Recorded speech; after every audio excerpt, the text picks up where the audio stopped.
Hi, I'm Dr. Crystal Coyne with the Prescription Drug Advisory and Action Council of Drug Free Charlotte County.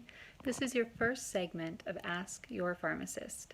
Today we're going to focus on Adderall, specifically information for parents.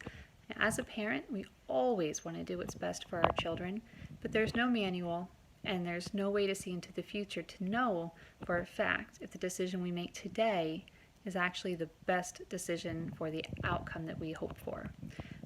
And even with great information, we don't always have that.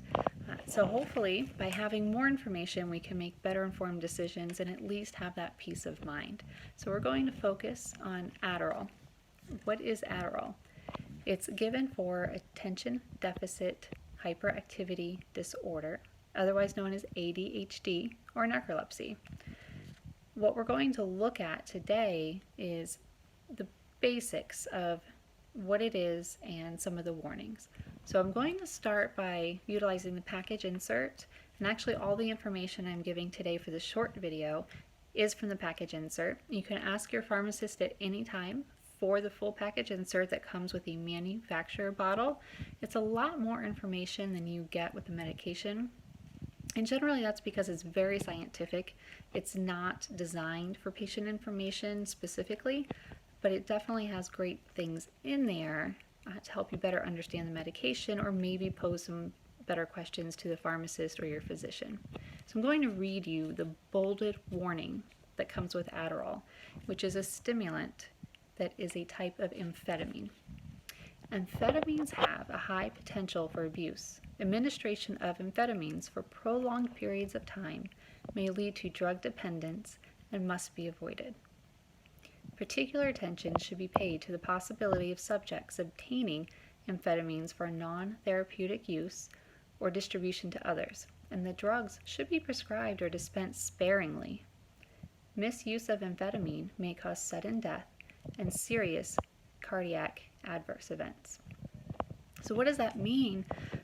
Basically, it's a reminder that these are dangerous medications and they do have potential to be misused and abused. So we know that there's a diagnosis, so we know there's a reason to have these medications around.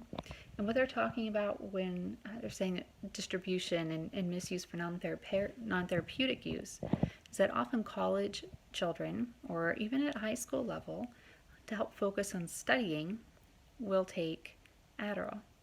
So if your child has a valid use for their Adderall medication, their friends might end up asking them to buy some or to have some so they can better study. It helps them stay up for those long periods throughout the night. This increases CNS activity, which is our central nervous system. The actual therapeutic mechanism of action is unknown in ADHD, but it is believed that it blocks the reuptake of norepinephrine and dopamine, which are basically our neurotransmitters that help us feel happy and well.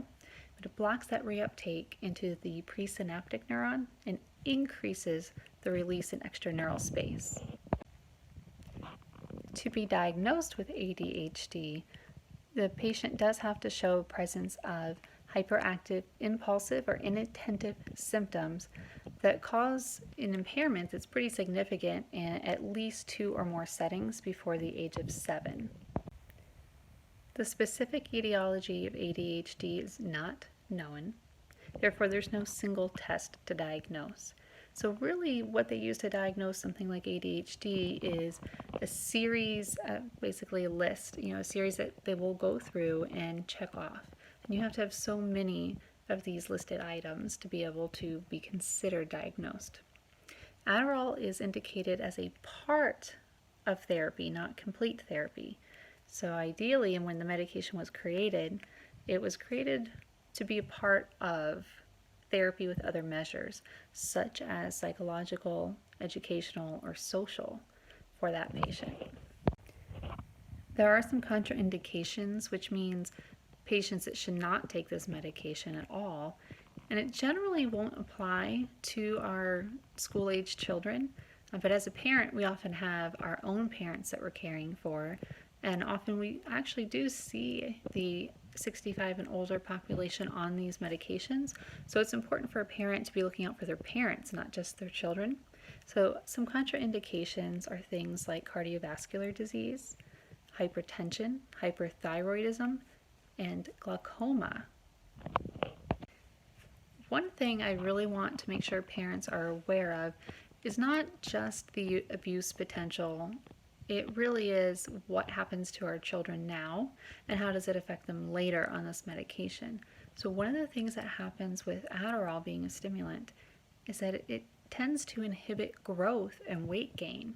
So patients that are on this medication 7 days a week throughout the entire year show at least 2 centimeters less growth, which might not sound like a lot, but that adds up, especially when we're giving children that are at the primary growing age these medications. So it is recommended that you give your child what they call a holiday, meaning that at some point through the summer you take them off the medication.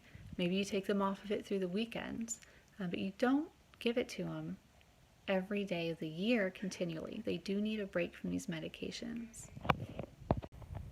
So thank you very much for listening today. We'll have more videos coming, and I won't be holding my own camera in the future, so there'll be less shaking. I do apologize for that, but we really just wanted to get this series started. So if you have questions, comments, things you want to add or talk about in the future, go ahead and let us know. There is plenty more to discuss just in Adderall itself, but again, just wanted to get some basic information for parents, really put the word out that your child should have a holiday, should have a break, should not be on these continually throughout an entire year.